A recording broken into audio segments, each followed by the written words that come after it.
नमस्कार दोस्तों, एक बार फिर से स्वागत है आपका एफिशिएंसी की क्लास में। तो दोस्तों आज हम चर्चा करेंगे रेफरेंस टैब के बारे में।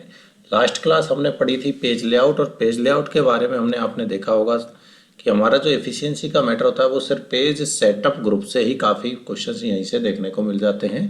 बाकी पैराग्राफ हम होम टैब में पढ़ चुके होते हैं। अरेंज ग्रुप से हमारे एफिशिएंसी में क्वेश्चन बनता नहीं है, ये किसी ऑब्जेक्ट शेप या इमेज के लिए होते हैं फंक्शंस। तो आज की क्लास में हम दोस्तों ध्यान रहे चर्चा करने वाले हैं किसकी, रेफरेंस टैब की चर्चा करने वाले हैं। तो चलिए यहाँ पर कुछ कमांड लेके आते हैं। ये हमारी रैंडम कमांड है, इससे आपके पास क्या जाएगा, ये आपका कोई भी पैराग्राफ आ गया रैंडमली यहाँ पर। अब देखिए यहाँ जो दोस्तों फंक्शन होंगे हमारे जो एफिशिएंसी के काम के, यदि हम नज़र डालें यहाँ पर आप रेफरेंस टैब के फंक्शनों में ग्रुप्स में देखेंगे तो देखिए पहला ग्रुप है टेबल ऑफ कंटेंट, दूसरा ग्रुप है आपका फुटनोट, तीसरा ग्रुप है साइटेशन एंड बिब्लियोग्राफी, चौथा फंक्शन है कैप्शन, पांचवा है इंडेक्स और ये छठवा है टेबल ऑफ अथॉरिटी।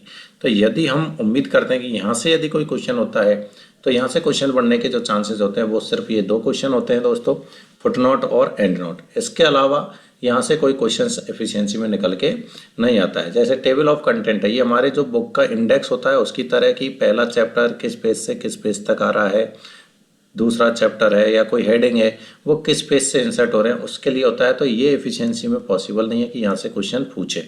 फिर भी हम एक बार आपको सारे फंक्शनों को टच जरूर कराएंगे, रूबरू कराएंगे, नहीं तो आप कहेंगे सर बहुत ही कम वीडियो में आपने एफिशिएंसी को ख़त्म किया है। जबकि मैं गारंटी दे रहा हूँ आपके इन्हीं वीडियो में से 50 नंबर कंप्लीट देखने को मिल जाएंगे।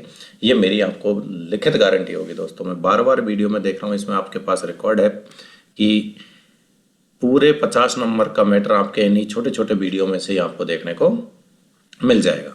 अब देखिए टेबल ऑफ कंटेंट के लिए आपके पास डेटा होना चाहिए। जैसे कोई हेडिंग है तो हम हेडिंग वगैरह बना लेते हैं। देखिए होम टैब में जाएंगे, यहाँ पर हमारे पास स्टाइल होती है, ये देखिए हेडिंग 1, एक हेडिंग ये बन गई है।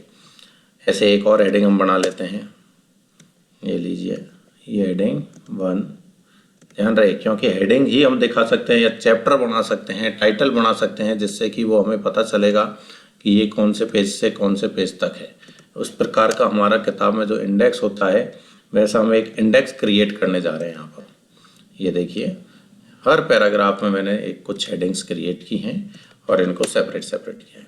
अब मैं इनको अलग अलग पेज पर भी लेके जा रहा हूँ। देखिए ये दूसरे पेज पर गई, ये आपका तीसरा पेज हो गया और ये आपका चौथा पेज हो गया। यहाँ तक पेज ब्रेक के द्वारा ही हम अलग अलग पेजों पर, जैसा कि मैं बार बार बोलता हूँ कि आपको ज़रूरत नहीं होगी, एक से ज़्यादा पेज का कंटेंट हमारे एफिशिएंसी में नहीं आएगा। ये देखिए रेफरेंस, यहाँ से आप इंसर्ट करेंगे टेबल ऑफ कंटेंट, ये फॉर्मेट है, आप जो भी फॉर्मेट पर क्लिक करेंगे तो ये हमारा देखो टेबल ऑफ कंटेंट इंडेक्स के रूप में तैयार हो गया है। इसमें ये दिखा रहा है कि जो वीडियो प्रोवाइड्स ए वाली जो हेडिंग है ये पेज नंबर 1 पर है, टू मेक यूर डॉक्यूमेंट्स वाली हेडिंग है पेज नंबर 2 पर है, थीम एंड स्टाइल वाली हेडिंग है वो 3 नंबर पर है, save time in word with वाली हेडिंग आपकी पेज नंबर 4 पर है। तो ये आपका एक इंडेक्स क्रिएट हो जाता है। इसमें आप कुछ भी चेंजेस करते हैं तो उनको यहाँ से आप अपडेट भी कर सकते हो। तो मुझे नहीं लगता ऐसा इंडेक्स आपको एफिशिएंसी में कभी भी पूछा जाएगा। तो अब वापस हम एक बार बैक जाएंगे, पहले जैसा करते हैं, और अब आते हैं अगले ग्रुप यानी कि foot note and and note पर। तो देखो दोस्तों बहुत सी किताबों में आपने देखा होगा कि कुछ शब्दों के ऊपर कुछ स्टार जैसा बना हुआ होता है और उसका जो डिफरेंस जो डिटेल्स होती है वो या तो उसी पेज के अंत में दे रखी होती है या डॉक्यूमेंट्स के अंत में दे रखी होती है। जैसे कि देखिए मैंने यहाँ पर क्लिक किया पावरफुल, पहले ही पैराग्राफ पे। ध्यान रहे आपका पूरा ध्यान कहाँ होना चाहिए, अपने कर्सर पर। कर्सर पर यदि आप ध्यान रखेंगे तो पता चल पाएगा कि मैं कहाँ क्या चेंज कर रहा हूँ। तो ये वीडियो प्रोवाइड्स ए पावरफुल, तो मैंने पावरफुल के बाद में क्लिक किया और इसके बारे में मैं यहाँ पर कोई डिटेल डालना चाह रहा हूँ। तो ये नीचे देखिए ऑटोमेटिक, जैसे ही मैंने फुटनोट पर क्लिक किया है ये मेरा कर्सर नीचे आ गया, यानी ये है पेज का एंड। डॉक्यूमेंट्स का एंड तो यही हो गया था अनदर डिवाइस पैराग्राफ के लास्ट में।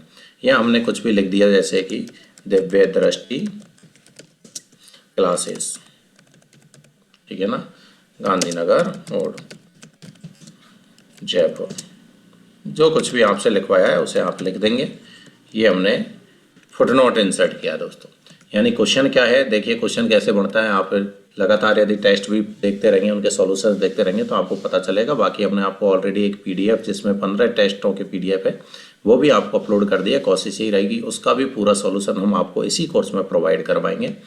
कि पावर पैरा जो फर्स्ट पैराग्राफ है उसके पावरफुल शब्द पर एक फुटनोट इंसर्ट करें, और फुटनोट में क्या लिखना था आपको, दिव्य दृष्टि क्लासेस गांधीनगर मोड़ जयपुर। तो ये हमारा फुटनोट डल गया है। जैसे पावरफुल के ऊपर देखो छोटा सा वन लिखा आ रहा है, इस वन का मतलब क्या है, इस वन का मतलब है दिव्य दृष्टि क्लासेस गांधीनगर मोड़ जयपुर। ये देखो कर्सर को आप इस वन पर लेके जाएंगे तो ये लिखा हुआ आ जाएगा। तो अब इसकी लोकेशन यदि पेज के एंड में थी इसलिए इसका नाम था फुटनोट। यदि ऐसे ही हम एंड नोट इंसर्ट करेंगे तो जैसे देखिए मैं कोई दूसरा शब्द लेता हूँ यहाँ पर कीबोर्ड। अब कीबोर्ड पर मैं डालने जा रहा हूँ दोस्तों and note, insert and note. देखो पॉइंटर पर ध्यान दें, ये रहा हमारा इंसर्ट एंड नोट। पहले हमने कहाँ किया, इंसर्ट फुटनोट, इस पर क्लिक किया। अब हम किस पर कर रहे हैं, एंड नोट, क्लिक किया। तो इसकी जो लोकेशन है दोस्तों ये है डॉक्यूमेंट्स का अंत। ये देखिए अब यहाँ पर भी आपसे वापस कुछ लिखवा लिया, मान लीजिए विनोद सर एफिशिएंसी क्लास, कुछ भी लिखवाया आपसे, वो आपको क्या करनी है यहाँ पर लिख देंगे। हो सकता है लिखवाने के बाद बोल दे कि जो लिखा है इसे आप बोल्ड करें, इसे इटैलिक करें, इसे अंडरलाइन करें, इसे हाईलाइट करें, इसका कलर रेड करें, जो कुछ भी आपसे बोला है वो चेंजेस आप ऐसे अप्लाई कर दोगे। ठीक है, तो ध्यान रहे सिर्फ लोकेशन का डिफरेंस है, इसके अलावा इसमें और कोई डिफरेंस नहीं है। कि जहाँ डॉक्यूमेंट्स खत्म हो रहा है वहाँ हमें यदि कोई रेफरेंस दिखाई दे रहा है तो वो हमारा एंड नोट कहलाता है, और जहाँ हमारा पेज एंड हो रहा है वहाँ पर पेज के बिल्कुल नीचे जो दिखाई दे रहा है वो आपका फुट नोट इंसर्ट हो रहा है दोस्तों। हाँ, आप इन दोनों को कन्वर्ट कर सकते हैं, जैसे इसमें और ऑप्शंस आपको देखने को मिलेंगे। ये देखिए convert, swap footnote and and note, यानी कि जो फुटनोट था वो आपका एंड नोट हो जाएगा और जो एंड नोट है आपका वो फुटनोट हो जाएगा, एक दूसरे में इंटरचेंज हो जाएंगे। क्लिक करिए, देखिए स्वैप और ओके। अब देखेंगे आप जहाँ पहले विनोद सर था वहाँ दिव्य दृष्टि आ गया और जहाँ दिव्य दृष्टि था वहाँ विनोद सर चले गए। यहाँ आप चाहते हैं कि नहीं सर दोनों को ही आप एंड नोट में बदल दीजिए, तो इसमें ये भी ऑप्शन है, देखो convert all footnote to end note, तो ये दोनों ऊपर नीचे आ जाएंगे। देखिए ये हमारे एंड नोट है क्योंकि ये डॉक्यूमेंट्स के अंत की लोकेशन है। एक ऑप्शन इसमें ये भी है कि convert all end note to foot note, यानी अब इन दोनों को पेज के अंत में पहुंचा दो। ये देखिए अब ये दोनों क्या हो गए, फुट नोट हो गए हैं, यानी पेज के बिल्कुल लास्ट में आपको दिखाई दे रहे होंगे। तो इस तरीके से इनका आपको ध्यान में रखना है कि दो ही क्वेश्चन है दोस्तों। यहाँ पर मैं बार बार बोलूँगा कि इस पूरी रेफरेंस टैब में से सिर्फ आपको पूछ सकता है तो ये दो क्वेश्चन, दो के अलावा और कोई सही क्वेश्चन यहाँ से नहीं पूछ सकता। अगला आता है जैसे देखो साइटेशन, तो ये होता है जब आप किसी कॉपीराइट कंटेंट का को यदि आप किसी दूसरे के कंटेंट को यूज में ले रहे हो तो उसका क्रेडिट आप उसे दोगे कि ये कंटेंट मैंने इस बुक से लिया है, तो उस बुक के बारे में आप डिटेल करोगे, तो उन जो डिटेल्स को आप फिल करोगे वो आपकी कहलाएंगी बिब्लियोग्राफी फील्ड। तो ऐसी हमें कोई ज़रूरत पड़ती नहीं है, ठीक है ना, कि हम कॉपीराइट कंटेंट यूज़ कर रहे हैं, ऐसा कुछ अभी हमें रिक्वायरमेंट है नहीं एफिशिएंसी में, तो आपको इनको पढ़ने की ज़रूरत नहीं पड़ेगी। नहीं तो ऐसे जाएंगे, ये देखो बुक के ऑथर का नाम, उसके टाइटल का नाम, उसका ईयर, बहुत सारी चीज़ें यहाँ पर आपको देखने को मिलेंगी, लेकिन अभी आप समय ख़राब नहीं करें, आपका ही टाइम वेस्ट होगा, यहाँ से कोई क्वेश्चंस नहीं पूछेगा। ऐसे ही है इनसाइड कैप्शन है, ये किसी भी इमेज के क्वेश्चन के उनके नीचे आपको देखने को मिलता है। हर किताब में यदि कोई डायग्राम आता है तो उस डायग्राम के नीचे ऐसे लिखा हुआ मिलता है फिगर 1 और उसका नाम कि किससे रिलेटेड है, फिगर 2, ऐसे ऑप्शंस दिखाई देते हैं, उनको हम बोलते हैं कैप्शन। तो ध्यान रहे दोस्तों, मैं फिर से बोल रहा हूँ ये ऑप्शन किसी काम के नहीं है। रेफरेंस टैब में से सिर्फ और सिर्फ आप किसको ध्यान में देंगे, फुटनोट और एंड नोट को ध्यान में देंगे, इसके अलावा आपको किसी भी चीज़ पर ध्यान देने की ज़रूरत नहीं पड़ेगी। अगली टैब आती है दोस्तों आपकी, ध्यान रहे कौन सी, मेलिंग। क्या नाम है टैब का, मेलिंग। मेलिंग होती है दोस्तों मेल मर्ज करने के लिए, किस लिए, मेल मर्ज। अब मेल मर्ज का मतलब होता है कि किसी एक ही सूचना को, कि मैं कहता हूँ ये मैंने कोई लेटर लिखा है और इसी लेटर को, ये मेरे सामने स्क्रीन पर लेटर है, इस लेटर को मैं बहुत सारे लोगों को एक साथ भेजना चाहता हूँ। 100 लोग हैं, उन 100 के 100 लोगों को एक साथ वाया मेल में इसे भेजना चाहता हूँ, तो ये मेरा क्या कहलाएगा, मेल मर्ज करना। कि एक ही सूचना को एक से ज़्यादा लोगों को एक साथ भेजने के लिए जो फंक्शन यूज में लिया जाता है वो मेल मर्ज करना कहलाता है। और कहाँ से किया जाता है वो, मेलिंग टैब से।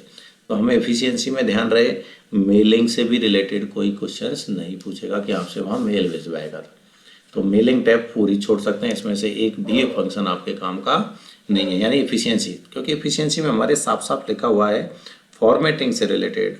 अब चाहे वो लेटर फॉर्मेटिंग है, चाहे वो वर्ड फॉर्मेटिंग है, चाहे टेबल फॉर्मेटिंग है, किसी से भी रिलेटेड आपसे क्वेश्चन पूछेगा, लेकिन ऐसे मेल वगैरह से रिलेटेड क्वेश्चंस नहीं होते फॉर्मेटिंग का हिस्सा। अगला देखिए, हमारे पास आती है रिव्यू टैब। क्या नाम है दोस्तों? रिव्यू। अब रिव्यू में सबसे पहला जो फंक्शन है वो है, देखिए, प्रूफिंग ग्रुप। क्या नाम है? Proofing group. अब प्रूफिंग ग्रुप में आप देखेंगे तो देखो ये spelling, define, thesaurus, word count. तो स्पेलिंग एंड ग्रामर मिस्टेक्स यदि आपको चेक करनी हो तो इस फंक्शन का यूज करेंगे। तो हमें वहाँ पर किसी स्पेलिंग को फाइंड आउट नहीं करना है कि कौन सी स्पेलिंग सही है, कौन सी गलत है। वो हमारा वर्ड डायरेक्टली बता देता है कि यदि किसी शब्द की आपने स्पेलिंग मिस्टेक्स की हुई है तो उसके नीचे आपको रेड कलर की अंडरलाइन आ जाएगी। जैसे देखो, मैंने ये प्रोवाइड्स की स्पेलिंग चेंज करके देखी तो यहाँ पर रेड कलर की अंडरलाइन आ जाती है। यदि आप ग्रामर मिस्टेक की गलती करेंगे यहाँ पर, तो ग्रामर मिस्टेक के नीचे ऑटोमेटिकली आपको जो लाइन दिखाई देगी वो ग्रीन कलर की अंडरलाइन होगी। काफ़ी जगह आप ग्रामर मिस्टेक्स करके देखेंगे तो आपको पता चल जाएगा। ठीक है। आगे डिफाइन होता है कि कौन सा शब्द है, किससे रिलेटेड है, वो सब चीज़ें आपको यहाँ पर दिखाई देती रहेंगी कि कौन सा शब्द नाउन है, प्रोनाउन है, तो ये भी हमें नहीं ढूंढनी है, कुछ भी डिक्शनरी से रिलेटेड। थेसोरस में हम देखते हैं सिमिलर वर्ड। देखो यहाँ पर नीचे लिखा जाता है आपको किसी फंक्शन को डिटेल से कहीं जाके, जैसे स्पेलिंग एंड ग्रामर, तो यहाँ पर लिखा गया typos not on our watch, let us check your spelling and grammar. क्या चेक कर रहे हैं हम? Spelling and grammar. डिफाइन में देखेंगे तो ये क्या बोल रहा है? Not short what a word means, find out, यानी किसी शब्द का मीनिंग क्या है वो हमें नहीं पता है तो हम डिक्शनरी में जाके सर्च करेंगे, तो वो होता है आपका डिफाइन फंक्शन। थेसोरस, थेसोरस पे आप जाके पढ़ेंगे, देखो, at a loss for words let us suggest another way to say what you means, यानी इसके जो पर्यायवाची शब्द होते हैं, जैसे प्रोवाइड शब्द है, इसके पर्यायवाची शब्द आपको ढूंढने तो आप थेसोरस पर क्लिक कर देंगे और आपके राइट साइड में एक विंडो अलग से ओपन हो जाएगी और ये आपको बताएंगे, देखो, कि प्रोवाइड्स के अलावा और आप क्या क्या शब्द यूज में ले सकते हैं। तो ये भी हमारे एफिशिएंसी से रिलेटेड नहीं होता है दोस्तों। अगला word count function. Word count function दिखाता है कि आपके डॉक्यूमेंट्स में कितने पेज हैं, कितने शब्द हैं, कितने कैरेक्टर हैं, विद स्पेस कितने हैं, विदाउट स्पेस कितने हैं, पैराग्राफ आपके कितने हैं और लाइन कितनी है, वो सारी चीज़ें आपको वर्ड काउंट दिखाता है। अभी जो ये दिखा रहा है 118, ये दिखा रहा है प्रोवाइड शब्द से, ये हमने जो सेलेक्ट किया हुआ है प्रोवाइड्स इस शब्द के बारे में। पूरे डॉक्यूमेंट्स का चेक करना है तो आप पहले क्लिक करें या फिर इसको सेलेक्ट कर लें और फिर देखो वर्ड काउंट। तो अब ये दिखाएगा कि एक पेज है, 248 शब्द है, विदाउट स्पेस 1131 कैरेक्टर है और विद स्पेस 1374 कैरेक्टर है, 7 पैराग्राफ है और 23 लाइन है दोस्तों।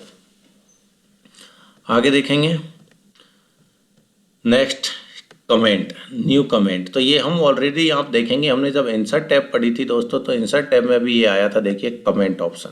तो ये और वो दोनों सेम है। आप जैसे किसी भी एक शब्द पर तो यहाँ से इंसर्ट कर लें तो देखो राइट साइड में आपको शो करेगा और ये रेड कलर में दिखाई दे रहा है। ऐसे ही कोई दूसरा शब्द ले ले, इसमें हम रिव्यू टैब से डाल के देखते हैं तो ये देखिए रिव्यू टैब, तो ये भी सेम है। यानी कि मैं कह सकता हूँ कि किसी भी शब्द के बारे में कोई भी कमेंट या कोई टिप्पणी करने के लिए हम इस फंक्शन का यूज़ करते हैं। तो यदि बाई चांस पूछता है तो ये इंसर्ट टैब से पूछ लेगा आपको, और जो भी नए वर्जन के अनुसार, पुराने वर्जनों में देखेंगे तो इंसर्ट टैब में ये कमेंट भी आपको दिखाई नहीं देगा। यानी कि 2010 तक का आप कोई भी वर्जन इस्तेमाल करते हो तो उसमें इंसर्ट टैब में कमेंट नहीं दिखाई देता है, वहाँ सिर्फ आपको रिव्यू टैब में ही दिखाई देगा। अब इस कमेंटों को डिलीट करना है तो आप डिलीट कर दें और उनको सेव नेक्स्ट करना है तो वो भी कर सकते हैं। अगला फंक्शन है दोस्तों, ध्यान रहे, ट्रैक चेंज। क्या नाम है इसका? Track change. अब ट्रैक चेंज की हम बात करें तो ये होता है कि डॉक्यूमेंट्स में हमारे पीछे से यदि कोई किसी प्रकार का बदलाव ना करे और यदि किया है तो उसको कैसे ट्रैक किया, उसको कैसे पता लगाएं, उसके लिए होता है। जैसे 3 इडियट मूवी की एक स्पीच हर स्टूडेंट को याद होती है, उस स्पीच में कुछ शब्दों को बदला गया था, वो शब्द यदि आप याद करेंगे तो समझेंगे कि यहाँ ऐसा बदलाव है, ऐसी छेड़खानी हमारे साथ ना हो। उसके लिए बेहतर है कि आप इस ट्रैक चेंज फीचर को ऑन करके जाएं। अब आपने देखो इस पर क्लिक कर दिया तो ये ऑन हो गया। अब आप स्क्रीन को चालू छोड़ के जा सकते हैं। यदि कोई आपके पीछे से यहाँ पर बदलाव करता है, देखो इंसर्ट को मान लीजिए मैंने कर दिया आउट, तो जैसे ही मैंने यहाँ पर चेंज किया, इस लाइन के सामने देखो एक रेड कलर की लाइन आ जाती है ऑटोमेटिकली। ये दिखाती है क्या कि आपके यहाँ कुछ चेंज हुआ है। क्या चेंज हुआ है? देखो ये पता चल गया तुरंत कि इंसर्ट की जगह पर क्या लिखा हुआ है, आउट। आप उस लाइन पर क्लिक कर दे, देखो मैं आपको दोबारा दिखाता हूँ। इस इंसर्ट की जगह मैं क्या लिख रहा हूँ, आउट। तो ये मुझे पता चल रहा है तुरंत क्योंकि वो कट रहा है। मैंने उस पर क्लिक कर दिया, कोई बात नहीं। एक बार में फिर से ये कमेंटों को डिलीट करते हैं। अब आते हैं दूसरा शब्द लेते हैं, जैसे मैचिंग। अब मैचिंग की जगह पर मैं कुछ और लिख देता हूँ। मान लीजिए मैंने मैचिंग की जगह पर लिख दिया क्रॉस्ड। तो ये देखो क्रॉस्ड, ठीक है। तो ये लाइन से ही होता है। क्या हुआ है, मैचिंग की जगह पर क्रॉस लिख दिया है हमने। अब यहाँ पर रेड लाइन आपको शो कर रही है। आप इस पर जैसे ही क्लिक करेंगे आपको तुरंत पता चल जाएगा कि किस शब्द के स्थान पर क्या लिखा गया है। देखो ये तुरंत क्लिक करते ही पता चल गया कि मैचिंग की जगह पर क्या लिखा गया है, क्रॉस लिखा गया है। अब आपको ज़रूरत है कि इसको, आपको ये सही है, मैचिंग की जगह क्रॉस होना चाहिए, तब तो आप इस कमेंट इसे को एक्सेप्ट कर सकते हैं। यहाँ से देखो अगला ऑप्शन ऊपर एक्सेप्ट का भी है। आपको लगता है ये गलत है, क्योंकि ज़रूरी नहीं होता कि हमेशा कुछ चेंजेस जो किए गए हैं वो नेगेटिव वे में ही हो, पॉजिटिव भी हो सकते हैं। कि आपको ज़रूरत पड़ सकती है कि इसको मुझे रखना चाहिए, तब तो आप एक्सेप्ट करेंगे। आपको लगता है रिजेक्ट करना चाहिए तो आप इसको रिजेक्ट करेंगे। यहाँ से देखो रिजेक्ट ऑल। तो जो भी चेंजेस हैं उनको हमने क्या कर दिया, यहाँ से रिजेक्ट कर दिया। एक्सेप्ट करते उसको तो देखो ये एक्सेप्ट ऑल चेंज। तो अब हमेशा के लिए उस जो मैचिंग शब्द था उसकी जगह क्या रह गया, क्रॉस रह गया, और वो लाइन भी हट गई है जो रेड कलर की दिखाई देती है। तो यहाँ से सिर्फ ये दो क्वेश्चंस बनते हैं दोस्तों, एक तो है ट्रैक चेंज का और एक है कमेंट का। ये विशेष ध्यान रख लें रिव्यू टैब में से। इसके अलावा ना आपसे कंपेयर करवाएगा ना आपसे पासवर्ड डलवाएगा कि दो डॉक्यूमेंट्सों की तुलना कीजिए, क्योंकि डॉक्यूमेंट्स एक ही होगा, एक ही पेज होगा। तो हमें किसी की कोई कंपैरिजन नहीं करना है, ना किसी को उस पर कोई रिस्ट्रिक्ट पासवर्ड वगैरह अप्लाई करना है कि इसमें कोई एडिटिंग करता है कि नहीं करता है, ऐसा कुछ भी हमें नहीं करना है। नेक्स्ट टैब आती है दोस्तों आपकी व्यू टैब। क्या है, व्यू टैब। अब व्यू में सबसे पहले एक क्वेश्चन बनता है, तो वो बनता है इस व्यू में से कि व्यू चेंज करवा लेता है जनरली, कि प्रिंट लेआउट अभी हो रखा है, इसको वेब लेआउट में कन्वर्ट करें, इसको आप ड्राफ्ट में कन्वर्ट करें, इसको आप आउटलाइन में कन्वर्ट करें, इसको आप रीड मोड में करें। तो इस तरीके से आपसे क्या करेगा, व्यू चेंज करवा लेगा। तो अब इस व्यू को के लिए ज़रूरी नहीं होता कि आपके लिए हमेशा की इस टैब को ही दे, पूरी टैब को देने की ज़रूरत नहीं है। आप यदि बिल्कुल नीचे जाएंगे पॉइंटर पर, देखो यहाँ पर राइट साइड कॉर्नर में टास्क बार के यहाँ पर, तो ये 3 व्यू बटन ऑलरेडी यहाँ पर दिए हुए हैं। यदि आप ओल्ड वर्जन देखेंगे 2007 और 10, तो उसमें ये 5 बटन यहाँ पर देंगे। यानी इनको कस्टमाइज करके वो ऑप्शनों को यहीं दे देता है कि व्यू टैब की जगह आप इनको यहाँ से करें। देखो वेब लेआउट है, ये प्रिंट लेआउट है, और ये रहा जूम बटन। बिल्कुल देखें राइट साइड बॉटम कॉर्नर पर देखेंगे ये जूम बटन है। जूम भी आप यहाँ से चेंज कर सकते हो, डिफ़ॉल्ट 100 हो रखा है। मैक्सिमम आप इसे 500 कर सकते हो, मिनिमम आप इसे 10 कर सकते हो, और यहाँ से आप इसके व्यू भी चेंज कर सकते हो। ये देखो वेब लेआउट, ये हो गया आपका वेब लेआउट। वापस पहले जैसा करना है, ये प्रिंट लेआउट, और ये हो गया आपका रीड मोड यानी कि फुल स्क्रीन पर। तो ये आप यहाँ से भी चेंज कर सकते हैं। तो यहाँ से सिर्फ एक ये क्वेश्चन निकल के आता है। दूसरा क्वेश्चन आता है तो वो जूम का आता है कि पूरा 1 पेज दिखाना है, मल्टीपल पेज दिखाने हैं, पेज विड्थ किस तरीके से दिखाना है, या कोई वैल्यू के अकॉर्डिंग हमें जूम करना है। जैसे अभी देखो 154 है, इसको हमने कर दिया मान लीजिए कि 120 और ओके कर दिया। तो अब इसको भी ज़रूरी नहीं कि यहाँ पर ये आपको जूम बटन दे, वो भी यहाँ पर ये नीचे दे रखा है। वही व्यू बटन के पास में देखो आप बिल्कुल 10% भी कर सकते हो और इसे 500% भी कर सकते हो। तो मैक्सिमम 500 होता है, डिफ़ॉल्ट 100 होता है, और मिनिमम 10% होता है। ये जूम साइज होती है दोस्तों। इसके बाद न्यू विंडो, हमें कोई अलग से विंडो ओपन नहीं करनी है कि अलग से। ये देखो दूसरा डॉक्यूमेंट्स की 2 विंडो हो गई अब हमारे पास। अब इनकी साइज़ों को अरेंज करो, तो ऐसे कोई साइज़ भी अरेंज वगैरह हमसे नहीं करवाएगा। ध्यान रखना, किसी भी प्रकार की साइज़ हमसे कोई भी नहीं करवाएगा।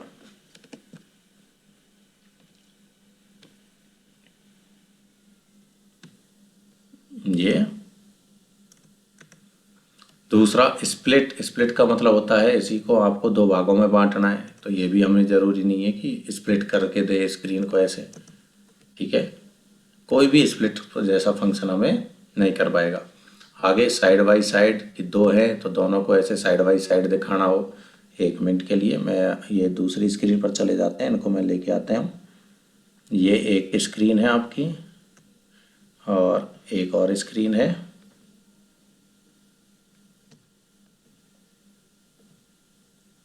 जिसे हमने स्प्लिट किया हुआ है, ये हमारी दूसरी स्क्रीन है। देखो तो ये होता है view side by side mode. ये देखेंगे आप, एक को स्क्रॉल करो, दूसरे अपने आप होते हैं। देखो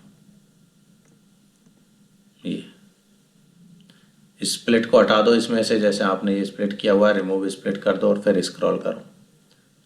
ये देखो, इसको करो, एक को कर रहे हैं, दूसरा अपने आप हो जाता है। तो ये सिंक्रोनस स्क्रॉलिंग होती है। तो ऐसे हमारे एग्जाम में एक भी क्वेश्चंस नहीं बनते हैं। कुल मिला के मैं आपसे कहूँगा कि यदि व्यू टैब में से पूछ सकता है तो एक तो जूम का और एक व्यू का, इसके अलावा और कोई क्वेश्चन नहीं पूछेगा। तो इफ़िशियंसी में यदि आपको सिर्फ थ्योरी पढ़नी है तो थ्योरी के लिए दोस्तों मुझे लगता है ये 7 क्लास आपके लिए सफिशिएंट होंगी।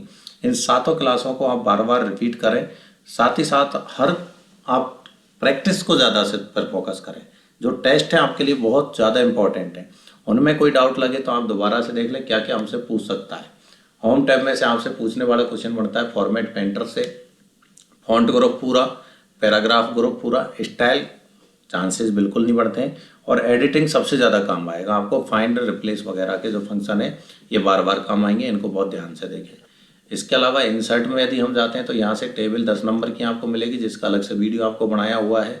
साथ ही साथ यहाँ से आप देखेंगे एक शेप को, यहाँ से एक क्वेश्चन बढ़ जाता है ड्राइंग कैनवास, जो सबसे नीचे है न्यू ड्राइंग कैनवास, या फिर यहाँ से कोई शेप है आपसे एक इंसर्ट करवा लेगा।